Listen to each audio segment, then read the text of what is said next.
take down the banner, pull the ring up and remove the rod from the stake. Press the button on the ratchet to release the tension and unhook the cord.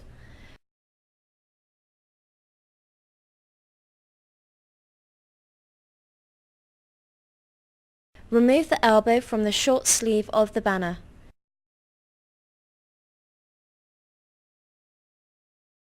Remove the rods from the fabric sleeve.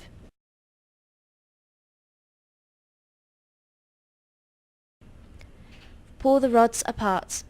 Pack the ground stake away in the bag in the pocket provided.